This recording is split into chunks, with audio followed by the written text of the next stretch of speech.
Well, we have someone that's called the Idea Monkey, and I'm going to talk to you about that in a second.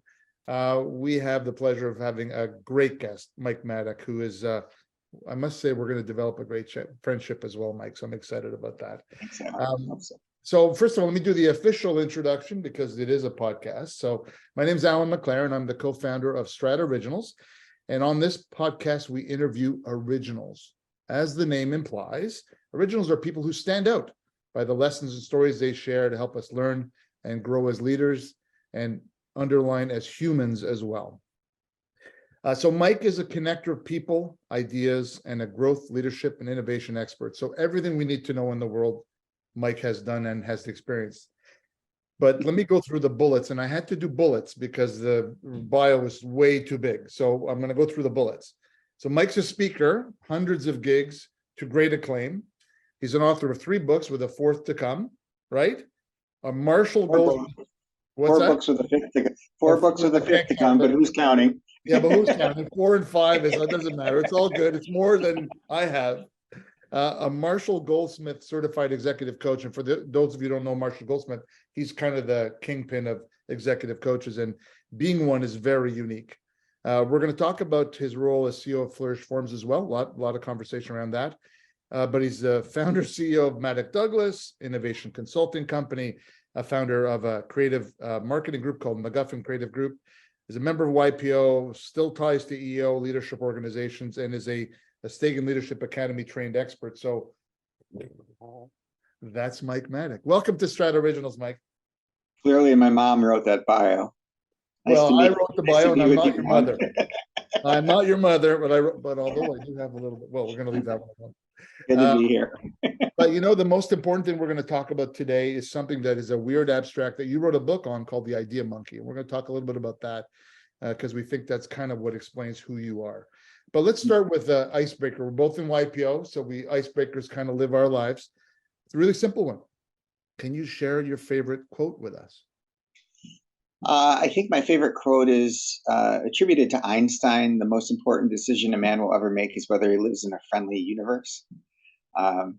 I like the idea that I've always been fascinated by how some people can walk into a room and see possibility while most people see problems.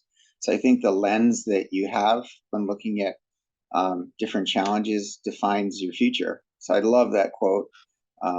The most important decision we make is whether we live in a friendly universe. Can I build on that with a question? Sure. The friendly universe, do you believe that people can create their own friendly universe? Because the world's an ugly place sometimes. Tell me about, do you see a perspective on we can create our own valued space that we live in with friends, family, and whatever? Yeah, I think that the ability to see a challenge as a persecution or a possibility defines our path. And, you know, I talk a lot about how, you know, the secret to a great life is gratefulness. And at the root of gratefulness is seeing possibility where other people see problems, you know, like, wow, that happened to me. This is a gift. How is it a gift? You know, where is this going to lead me that's positive? And, you know, I just don't talk about it. I really do live it. Most of my t-shirts, almost all of them, are life is good t-shirts. You know, Bert Jacobs is a friend of mine. He started that company. I just like wearing the message life is good because it's a constant reminder to me that it is good. You know, there's goodness everywhere. And when you're looking for it, you know, here's an example. You know, when you're about to buy a new car and you have your eye on a certain model, and so all of a sudden you see them everywhere. Yeah. That's because your brain is programmed to think about that car. So all of a sudden they're all over the place. You never noticed them before until you zero on that car. Possibilities like that. If you have a mindset to be looking for possibility, you see it. And, you know, just think about the people in your family or your company. The ones that are wired for possibility are always taking a step in the right direction. You know, nothing holds them back. How do you, and I think no one would argue with everything you just said, how do you make that a daily habit? Because it's easy to fall into the trap of victimhood and oh my God, woe is me? What do you do to keep that alive in your life? Well, I mean, there's all kinds of frameworks. I'm a big fan of David Emerald. He wrote the Empowerment Dynamic. It's based on Steve Cartman's work in the 60s, how to move from being a victim to a creator, from being, or, there's three different characters. So the awareness of drama can't happen unless someone is willing to take the role of a victim. You know that you're willing to take the role of a victim when you hear yourself or someone else complaining about anything. So observing, okay, I'm complaining and moving from the complaint to why does this make me so upset? Because the more angry you are, the more something that you really value is being violated. So there's the treasure hunt. Okay, I'm really upset about this. Why am I upset? What's the outcome that I want, or what's standing in my way? As soon as you flip the switch from complaint to what's the outcome I want, now you're a creator. You're in the creator mindset. You're like, okay, now I know I'm upset. Here's where I want to go. Here's what I need to do to get there. And bam, you're out of the gate and running. The challenge is that some people get, a lot of energy from complaining. And, so they complain more because people pay attention to them, but that's a stuck place to be. And so I took that training many years ago, and it served me super well. I'm kind of wired for possibility. I'll give my mom credit. I remember that in the darkest times, she would say, "Isn't this great? Isn't this awesome?" And she literally did that. And I remember going, "Are you kidding me? We're soaking wet. I'm freezing. I don't have the right coat. What is so great about it?" Because the car is so warm now. Like she as a young child, she programmed me, I think, to look for possibility instead of complaining about stuff. And it was such a gift. Such a gift. Thanks. You just made me think of my mom when you were talking, that the gifts that she gave me as well, that, the gift of love and loving people. And then it's just, it kind of harkens you back to the importance of those role models and the people in your lives that help you express who you are. And so your mom was clearly one of those people. Yeah, she is. She's a great person, and I'm lucky me. That's awesome. Listen, we went through a long, extended bio, but I really want to kind of get behind the scenes. Are there any highlights through your life, core lessons, mentors, influencers, folks that were part of your journey in addition to your mom, that you could share with us? Some stories. Sure. Like that? I like to work as a kid. I like to have money in my pocket. Money was freedom to me. I bought gas for my car, which meant I could get out of the house. And so I had lots of jobs. Started working when I was 14, and just out of sheer chance, all of my bosses were entrepreneurs. And so I got to see, what happens behind the curtain. And it is messy and ugly, and it's not necessarily smart, and it's all the stuff that you think, oh, I wish I could have my own business. And then you see what it looks like. And so along that path, I had a number of people that became mentors to me. One comes to mind is Doug Harms. He was a entrepreneur in Ames, Iowa. He started a t-shirt shop, and then another, and then another, and then another. And I worked as an artist for him. His wife was a marketer, Mary Harms. And what I learned from Doug was that entrepreneurship is a team sport. He was very inclusive. I never, ever called anybody that worked for me an employee, because they're just part of a team. I work with them. I get to work with them. And so that was a great lesson. And God rest his soul, Doug died at a very young age of cancer.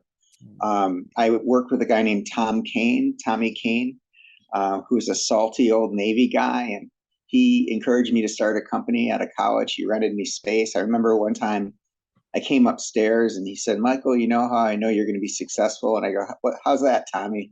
He says, "Because you're too goddamn stupid to know you shouldn't be doing what you're doing." And there's a lesson in that, like there's a brilliance in naivete. He's right.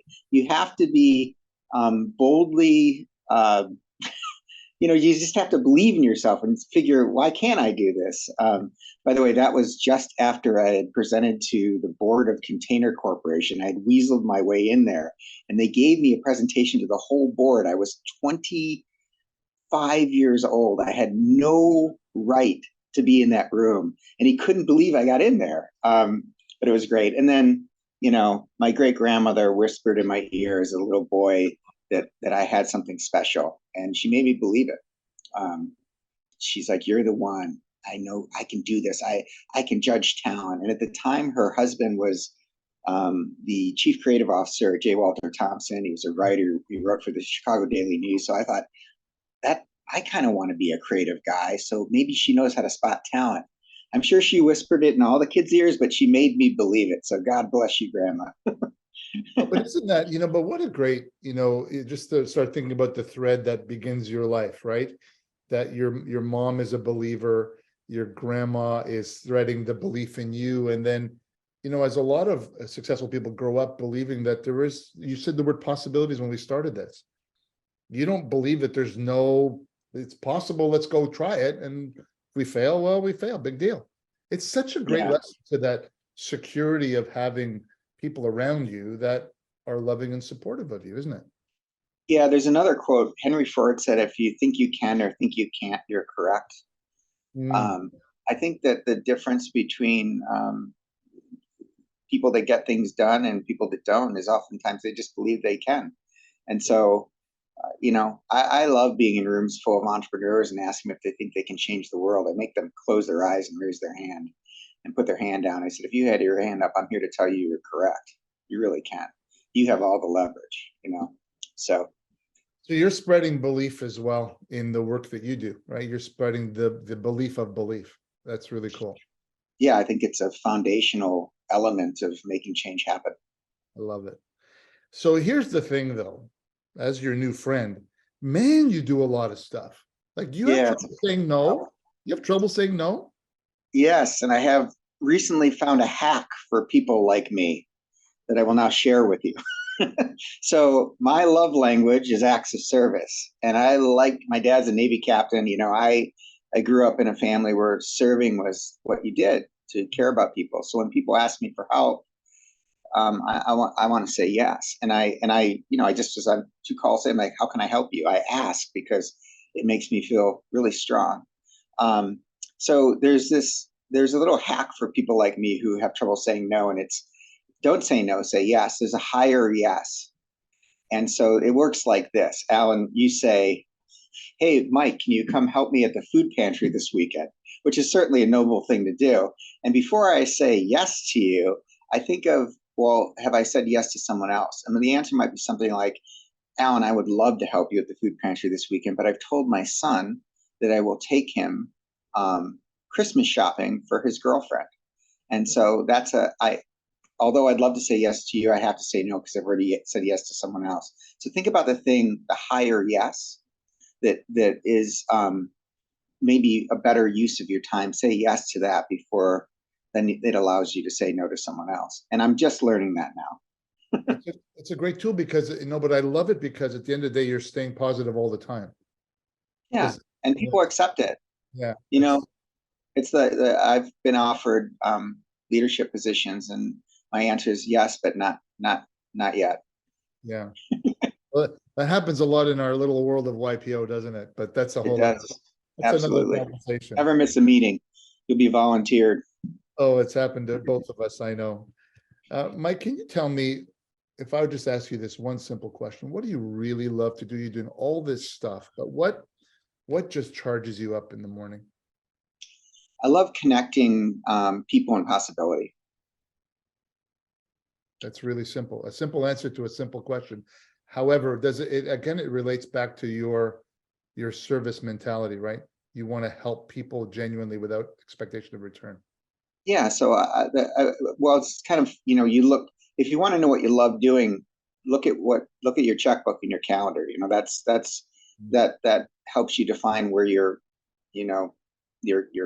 heart and your hands are. And I have spent most of my time, almost unconsciously trying to put people that can help each other together with ideas that will help change things. So everything I've done has been around that connection of, hey, you have this idea. This is a person that can help you. And I just get a lot of energy from it. And so I think my companies and my books and all that are a manifestation of that, just trying to do more of that. Well, what a great transition. So why do they call you the idea monkey? Well, my partner, Raf, Viton, the Cuban Prince, he, I was walking by his office one day and he said, hey, idea monkey, get in here. I can't figure out this problem. And I think he was kind of poking me because I'm always, but it was a compliment to me. I'm like, what's the problem? What do you mean? Like just wind me up. Tell me the problem that needs to be solved. And I'll dance. And it's a serious note. So I like the moniker. And when I was writing that book, I'd like free the idea monkey to focus on what matters most. I would walk into his office and like, I've got an idea, and he goes, and he very slowly pick up a dry erase pen. He'd very slowly and dramatically walk over to a whiteboard, and under a long list of ideas, he'd write down my idea, put the pen down and say, and where does this idea rank with these other ideas? And then I'd kind of go, okay, and I walk out. Oh, that's funny. But that brings us to a really interesting point, because ideas without execution is a tough thing. So how do you do that? How do you take the multitude of ideas that come into your head and actually make them come to life? Or should they come to life? What do they do? I think that, so I think two things. First, identify what success looks like and how to measure it, and then start moving. So the first thing is, okay, here's an idea, but in order to move this idea forward, what does success look like? Is it the number of calls? Is it the number of tests? Is it the how do I measure progress in a meaningful way? And really think about that and then get moving. I think most people spend so much time, contemplating ideas that they never start moving, and you're never going to know whether an idea is good or bad or improvable unless you just start prototyping the idea. So that's how, and the unfair competitive advantage that entrepreneurs have is that they tend to just, they're like, what could possibly go wrong? They're naive. They I'm so brilliant. No one has figured this out yet. That's number one. And number two is they get in action. And by the time their bigger, more well-funded, smarter rival gets around to doing anything, they're 10 steps ahead. Mm-hmm. And so movement is really important. Now, one of the things you've been honest about was you're really good at starting businesses, but some of the challenges don't always reach to your vision. Can you share with us what happens in that process from the idea, the execution to where you are at the end? Yeah. So, your strength is your weakness. It always is. And so my strength is starter. I'm a great starter, lousy finisher. That's what I tell people. And the way that's manifested itself is I've started at least 7 businesses. 4 of them have been multi-million-dollar businesses, 3, 5, 8, $18 million businesses. And all of them had the same thing in common. They eventually went and just flattened out. So I've thought a lot about it. I've written a lot about it. I think what happens is the strength it takes to start a business is different than it takes to scale a business. So I was on the board of advisors for General Electric, and it's a famous company started by one of the greatest inventors of all time, Thomas Edison. And so he started it, but people like Jack Welch were able to scale it because they were operators. So that it's a different type of mindset. But eventually, Jack Welch left the company and lost $200 billion worth of market share in 2 years. Why? Because they had gotten out of balance the other way. They were really good at systems and processes, but had lost the ability to invent new things. So the answer is, I created companies that were out of balance. They looked too much like me. A bunch of idea monkeys running around reinventing everything instead of executing with precision. The best companies I know, and the best leaders I know, learned far before I did that a balanced executive team, a balanced leadership team, a balanced team overall is how you scale. And we're going to talk a little bit about that in a bit. So good. How does the idea monkey connect to all the things that you do, speaking, author, innovation guy, marketing guy, passionate guy. How does it all connect? Well, my purpose is to inspire and empower curiosity. So all those things that you just mentioned are ways that I've found to do it. And I enjoy doing all of them. But I mean, to be fair, if I would focus on one or two of them, it would probably be more productive. I mean, from a quantitative financial perspective, anyway. But that's not really what makes me tick, clearly.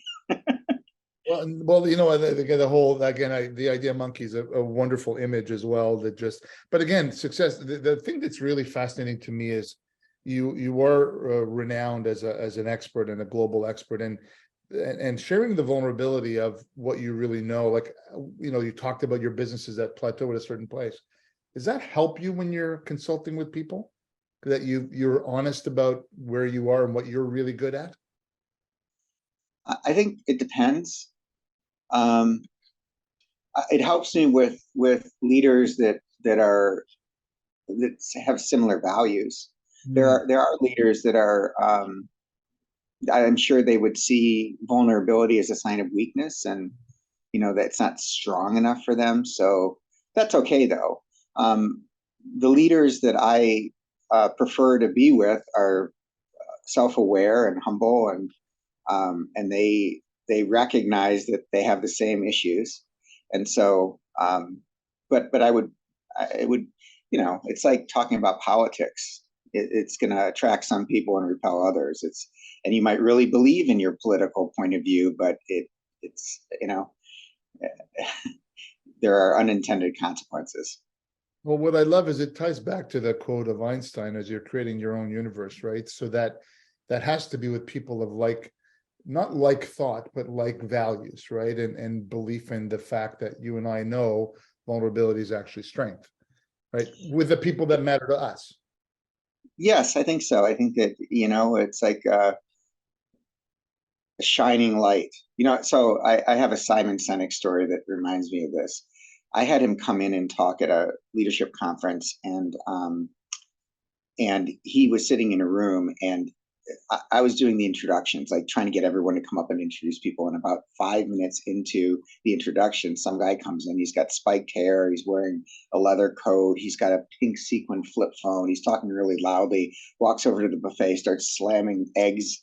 We're done with breakfast, but he's not. He's talking, and everyone stops and looks at this guy. And it was a real distraction. And so fast forward, it's the afternoon. Simon gets up there. He does his, sparkly start with why speech, 3 circles, blah, blah, blah.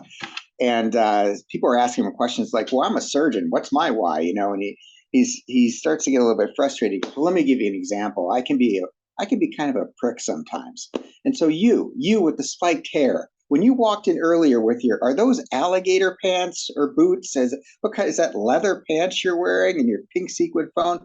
I'm thinking to myself, who is this asshole that is being so disruptive? But when you got up here, you didn't say what you did. You said why you did it. And your why and my why are the same. So when you pick up the phone and call me, I'm going to say yes because we are aligned.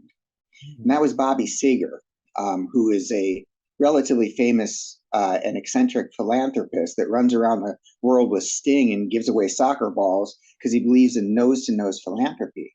But I think that there's something about, and Bobby is, he's a WYSIWYG. What you see is what you get. He doesn't care. He's that guy with the pink sequin phone.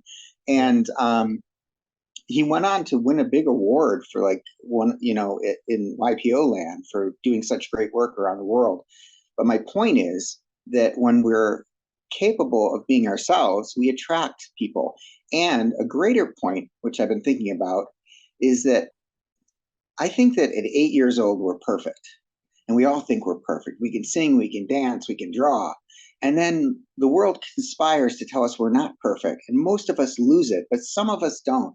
Some of us hold on to that 8-year-old humanity. And when that person walks into the room, it's like, I think people remember that beauty that they had when they were 8 and they long for it. And I think most of us spend our whole life trying to get back to that 8-year-old. and many of us never do, but we have to like, don't care about our work anymore. I'm just going to be myself. So yeah, I want to be that guy that when you walk into a room, people are like, yeah, yeah, yeah.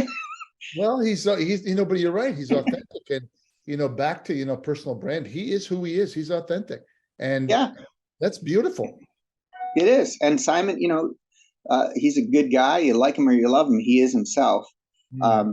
I remember I gave a presentation for the nationwide board, and my job was to move some board members along and open up their thing, whatever.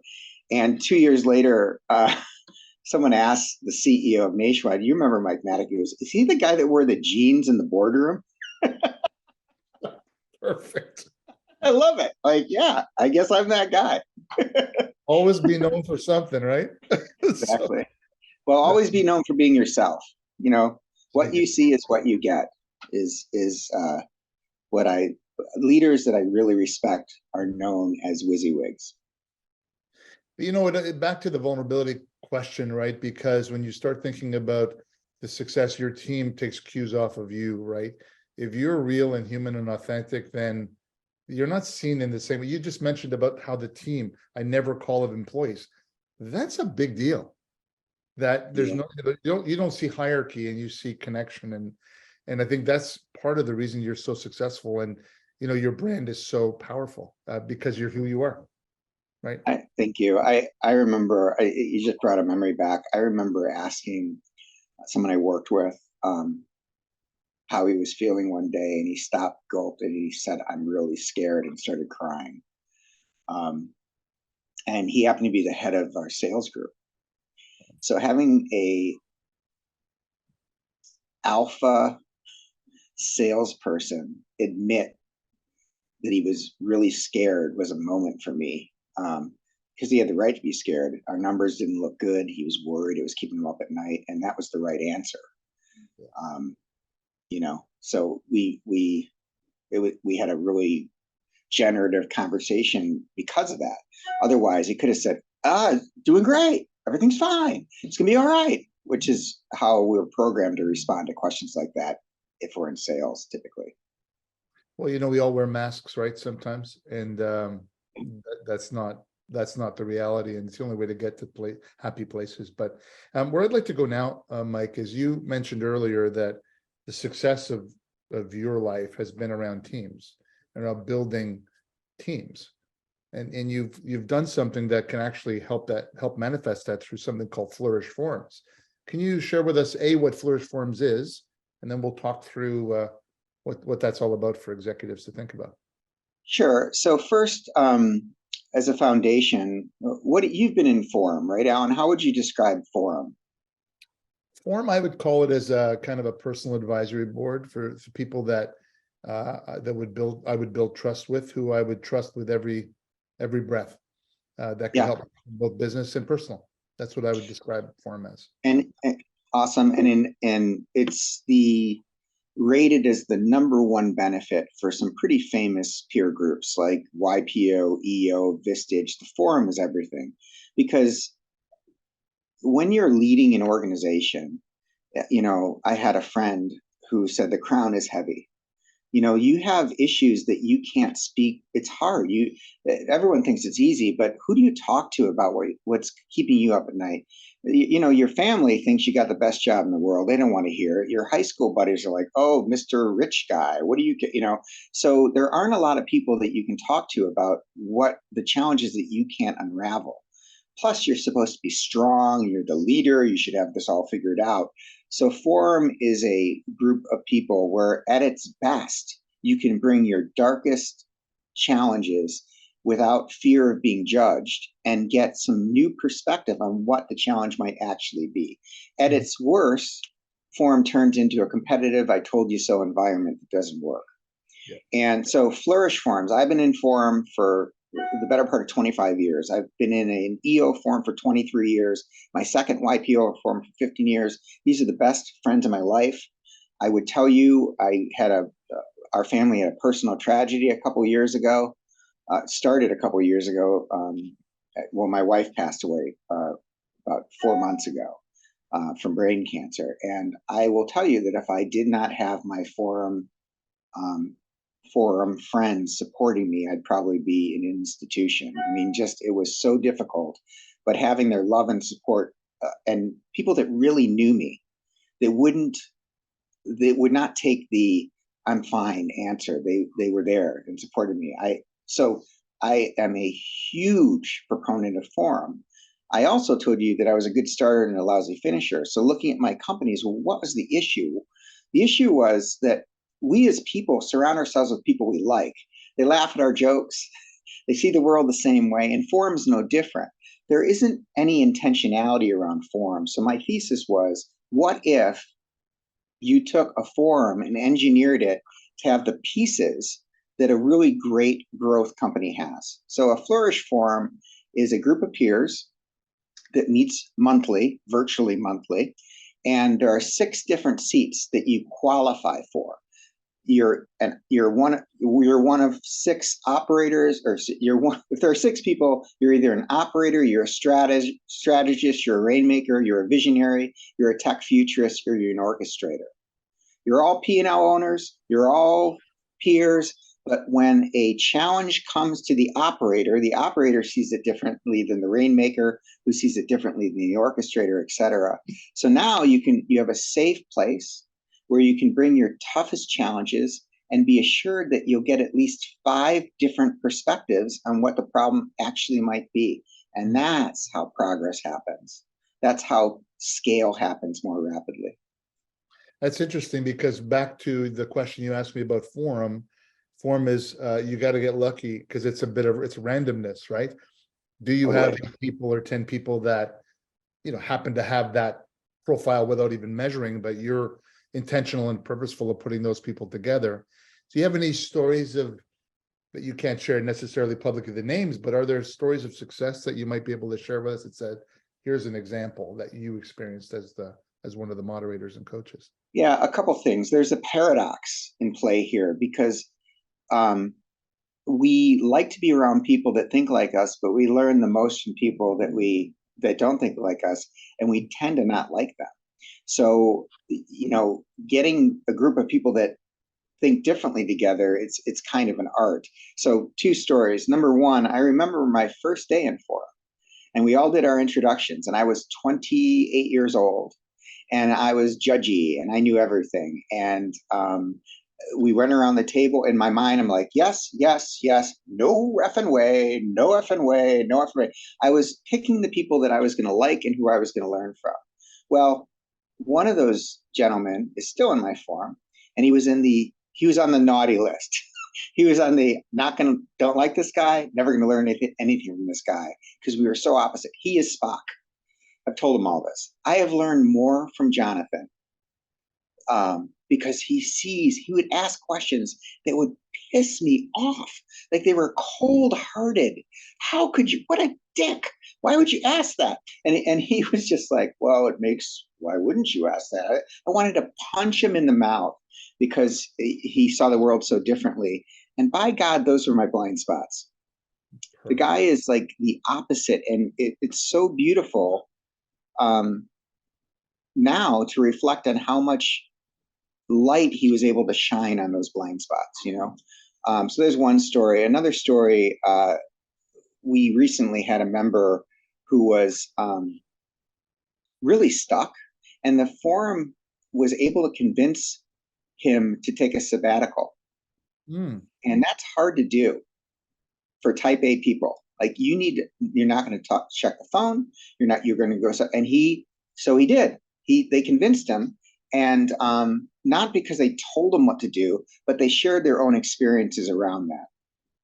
And he came back a new person, completely transformed his business, and it's incredible. And he is willing to say, hey, I didn't see this. It was, wow, what a big deal for me.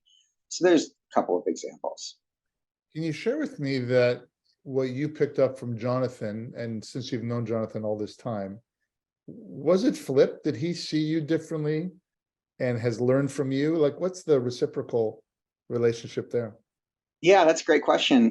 I remember when we first met, he was treating employees like chattel. He didn't, what benefits? It was all about numbers and efficiency. And now he's one of the kindest, most genuine bosses I know, because he learned, he actually he taught himself processes to be an empath. It's crazy. He saw this as something he needed to work on, and over the years, he's the same guy, but he's built methods and awareness around his blind spots, so he doesn't show up the same way. So yeah, it's been transformative for both of us. And I just absolutely trust him when he says, "Can I ask you a question?" I'm like, here it comes. Here comes my blind spot. But the difference is now I look for that. I look for when people tell me, "Yeah, I'm not really gelling with this form." I'm like, well, good. That means that we have a whole bunch of different people here. Our job isn't to gel. Our job is to respect and listen. There's this theme in design thinking that if you keep trying to work on the same problem over and over and you can't solve it, you're probably working on the wrong problem. So if you've been in a forum and keep bringing it to the forum and going, why can't I fix it, to the point where you're embarrassed about it, be a personal problem or a business problem, it's likely you're working on the wrong problem. And imagine being in a room where someone says, yeah, I had a similar issue, but I saw it differently. I thought about it as a different problem, and here's what I did about it. And being like, oh my gosh, I've been trying to fix the wrong thing. That's a big moment. And it happens all the time. You use the word gel, and so helping me understand my context for forum, we always talk about trust, right? Trust. Once you have trust, then you'll listen to someone. But you said you don't have to gel to solve a problem, but yet there's this circle of trust that you have to have. Can you share how you see that kind of Yeah, work? the first in our Flourish forums, we have the first 50 minutes is always a guest from the outside, a guru who can teach us something, and we do Q&A. A lot of really famous thinkers have been our gurus. The first meeting is always about vulnerability. So there's a difference between trust and gelling. Yeah. If someone is willing to expose something that they're really frightened about, embarrassed about, nervous about, get really vulnerable, that's how you build trust. There's other rules, no judgment, using a Gestalt protocol, which means that you speak from experience. In this context, it means you don't tell people what to do, you tell them how you see their issue and share some experience that's relevant to you. And being a peer, you also can't have victims in a forum. You have to be able to learn and put something on the street. You can't complain about your dad or your partner who won't let you do anything, or your boss. That doesn't work. So there's some building blocks to trust that don't have to be related to, oh, we think the same, I really like you. You might not have liked your parents when you're growing up, but you trusted them because they told you things you didn't want to hear, and they guided you in a certain way. That's what I'm talking about. Eventually, Alan, I will tell you, over time, you start to really gel with people. But out of the gate, I'd rather you didn't. It's interesting because the contrast between a Flourish forum, and I wouldn't call it a contrast, but I love the intentionality. I mean, that's the secret sauce to what you've done. But how, without getting into your secret sauce, how do you determine if someone's a visionary or a rainmaker or an operator? How do you, I don't know if people even know that about themselves. Yeah, and it's true because most people, I'll speak to entrepreneurs, you were the COO, you were the founder, the CEO, you're the head of marketing until you can hire someone else to do it. So it's not whether you can do a job. The real question is, what do you love to do? What did God make you to do? What do you run to when you're in flow, or retreat to when you're under pressure? That's your seat. And so I test people. First, we talk about values, because you have to be a value fit to be in a Flourish forum. Second, there has to be a seat available in a forum. And third, you have to test for that seat. So I use Colby, and I have used the Colby score to determine again, what you do in flow and what you do when you are under pressure, and they're the same thing. It's reliable. It doesn't change after third grade. And it really points me in the right direction. I can look at a Colby score and say, oh my gosh, you're this seat and this is your secondary seat. And to your other point, when you cut up a bunch of ingredients, throw it into a pot of water and hope the soup tastes good, sometimes it does. Sometimes it doesn't. And when we add ingredients to our own soup, we add more of the same ingredients, and then it's just bland. And the metaphor is most forums are like that. There's a bunch of ingredients and hope it works out. See you later. Flourish forums are engineered to taste good. I love it. Do you see it as, because you mentioned organizations like EO and Vistage and YPO, do you see this as a replacement or an enhancement or a secondary? Oh no, so I'm mad. I'm in a YPO forum. I'm in an EO forum. I think you should look at this differently. This to me is, you used the words earlier, I'll use them as well. It's a virtual advisory board. It's engineered to, if you want to grow more quickly, that's what this is to do. It's also virtual. We get together once a year in person, but other than that, you can put this in your pocket and take it to your vacation home, take it overseas. We do it virtually. So it's quite a bit different. And most of my forum members are in other forums, or almost all of them have been. So I encourage people to do forum. Everybody should have a forum, a framework, and a coach. Forum, a framework, and a coach. Okay, so forum I get, coach I get, framework. Operating framework, one-page strategic plan, something that brings everybody together as like, this is our goals, this is how we're measuring it, this is your part of the sandbox, this is mine, on a sheet of paper. And as far as forums go, look at my calendar. I am now in multiple forums and love them all. It's a really, and again, before I'd met you, I didn't know what it was, but I think what I found in forums sometimes is they couldn't help you if you're running an agency because they didn't understand some of the basics of that. So you get the generic business stuff, but in this case, it's the problem solving that's fascinating, because it's, you talked about Jonathan, and there's a lot of Jonathans in forums, but there's maybe 4 of them, and that can be a problem, right? Yeah, a fun exercise is, sometimes when I speak, I'll say, okay, your partner has a business, your wife, your whatever, your partner has a business, your husband, and it's been profitable for 5 years. Suddenly it's no longer profitable. Quick, write down on a piece of paper, what's the first thing you would do if asked by your partner, why isn't my business profitable anymore? And based on that answer, I can tell you which seat you'd be in, because they're different answers. So the operator says, show me the balance sheet. I will squeeze every line and I will get you profitable within 2 months. The strategist might say, we're measuring the wrong thing. You're looking at leading indicators. What about lagging indicators? The rainmaker says, you know why you're not profitable? You need more business. You got to put more meat in the sausage machine. Everyone's sitting on their hands. You got too many people who need more work. The visionary might say something like, we're not profitable because we're not relevant. We need a new product. There's no margin in what we do anymore. The tech futurist might say we're not profitable because we're inefficient. We're using the wrong technology. We could eliminate 3 jobs if we use this technology. And the orchestrator might say we're not profitable because we have a problem with accountability. You know what? We're measuring everything, but we're all rescuing each other. Until we trust each other enough to hold each other accountable to our numbers, we're never going to be profitable. The question is, who is correct? The answer is, they all are at a certain point in time.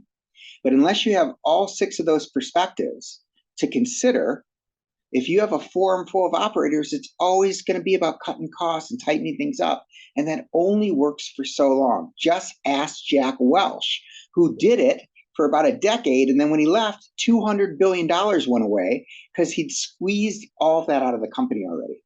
So that's why you need those 6 different perspectives. So it's brilliant because the entrepreneur has to be all of those 6 at the beginning until they can grow the business up to a place. That's right. Not easy, right? Yeah. And think of my own story. You asked me what the problem was. Well, the problem was we were all a bunch of visionaries. So the answer was always, we need something new. We need something new. We need something new, which is great at a certain point in time, but we didn't need something new. We needed to take what we had and figure out how to scale it. So we had we had one hammer. We're all looking for a nail. Yeah, I always love that quote. So what's interesting about that is you to tie it to the success metrics of, you said, in my business, I have to have that. The businesses you consult with on innovation, do they have those roles well identified in their businesses? Not typically. It depends on the industry, but from industry to industry, and the maturity of the business. Big companies tend to have lots of operators.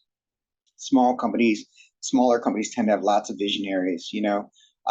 So balance, and I have a lot to say about innovation and companies, but there are simple frameworks and processes that you can take people through that really help them understand what they're missing, get an outside in perspective.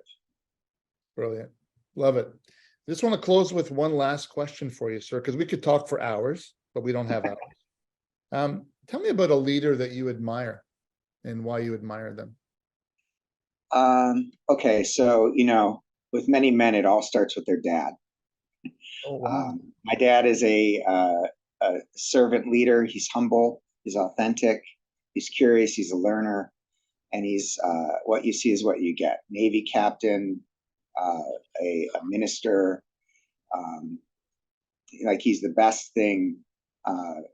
He's all the best qualities to me. And so I can name 100 leaders, but unless they were humble servant leaders, authentic, learning WYSIWYGs, they wouldn't be on my list. So those are the people that I'm attracted to as leaders. Well, it's really interesting because we started the conversation with your mom, who gave you the gifts that you talked about, and your dad is giving you those gifts, and the people that you shared earlier, even amongst the tragedy that you went through, there were gifts that were given to you in that way as well. And there seems to be a consistency of kind of love that is really surrounding you, Mike. And so I know that we're talking about a podcast here, but it's what comes off the screen to me, is that you surround yourself with really amazing people and influencers, and that's who you become. Thanks, Alan. I spoke at a conference a few years ago, and I was fortunate to speak with two presidents and the sharks in the Shark Tank. And I remember, so I was backstage, so I got to meet all the different speakers, and it was a crazy list of speakers. And President Bush came in, and I remember going up to him and saying, we had a conversation. I said, listen, I got to tell you, I didn't always agree with your policy, but I always thought you really believed in what you were saying. So I appreciated that you believed your integrity. I like that in a leader. And his response was, well, I had good parents, and lucky me. And he clearly did. Lucky me, I have great parents. One side note, I had mentioned to him that my dad was in the military, and I said, I'd love to get a picture with you because I think my dad would just love it. My parents would love it. And so he got done speaking, and the Secret Service is running him out of the room. And I was sitting in the back behind the stage, sitting at a table, and he got to the door and held out his hands and said, hold on a second. Hold on a second. He turned around and goes, where's Mike? Where's Mike? I promised him a picture. Where's Mike? And he came back and said, hey, I promised you a picture for you. Dad, let's take a picture. And that to me is like, that's, it's a former president of the United States. Just, stop to take it. That's what I'm talking about. Politics aside, that's humanity right there. And it would touch me. Well, I always have a test. You gave me goosebumps with that story because the human word is what you used. And that's what I was thinking about is those are the real people that don't look at their roles as who they are, right? Yeah, He that's thrust right. into that role, and yeah, love him, hate him, it doesn't really matter. The humanity is what you really look for in anybody, because that's what matters. Do you have time for one more story? Of course. I'll extend it for you, buddy. I can do whatever I want. I'm an entrepreneur. Thank you, Alan. Your podcast. I got to speak at West Point, and Bob McDonald has a leadership academy. Robert McDonald. Bob was the CEO of P&G, Procter and Gamble, and then he took on the role as the head of the VA during the Obama administration. He invited me to come out and speak to a bunch of freshmen in college who'd been picked by their schools as future leaders. And in passing, I mentioned that my dad was a Navy guy, and